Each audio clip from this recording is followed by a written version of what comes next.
பசார்சினி மற்றும் Bangsar LRT நிலையங்களுக்கு இடையிலான தண்டவாள சுவிட்ச் அமைப்பில் ஏற்பட்ட தொழில்நுட்ப கோளாறு காரணமாக இன்று பரபரப்பான காலை வேளையில் எல்ஆர்டி சேவையில் பாதிப்பு ஏற்பட்டது. வழக்கமாக காலை வேளையில் வேலைக்கு செல்லும் பல பயணிகள் எல்ஆர்டி சேவைகளில் ஏற்பட்ட தாமதத்தினால் பெரும் சிக்கலுக்கும் சிரமத்திற்கும் உள்ளாகினர். இதனால் எல்ஆர்டி நிலையங்களில் பயணிகள் கூட்டத்தை அதிகமாக காண முடிந்தது. பழுது பார்க்கும் பணிகள் நடைபெற்று வரும் நிலையில் 2 நிலையங்களுக்கு இடையே ரயில்கள் மெனுவல் அதாவது சொந்தமான முறையில் கட்டுப்படுத்தப்படுவதாக ரேபிட் கேஎல் ஒரு அறிக்கையில் தகவல் வெளியிட்டுள்ளது.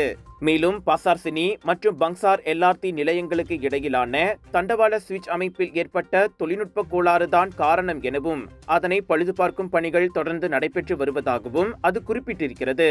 உதவிக்காக எல்ஆர்டி நிலைய ஊழியர்களின் ஆலோசனைகளை பின்பற்றுமாறு பயணிகள் அறிவுறுத்தப்பட்டுள்ளனர். மேலும் பசார்சினி மற்றும் பங்சார் இடையே ரயில்கள் குறைந்த வேகத்தில் தொடர்ந்து இயங்கப்படும் என்று தெரிவிக்கப்பட்டுள்ளது. இந்த சிக்கலை சரி செய்ய ரேபிட் கேஎலின் தொழில்நுட்ப குழு 24 மணி நேரமும் உழைத்து வருவதோடு தாமதங்கள் ஏற்பட வாய்ப்புள்ளதால் பயணிகள் தங்கள் பயணங்களை முன்கூட்டியே திட்டமிடுமாறும் கேட்டுக் கொள்ளப்படுகின்றனர்.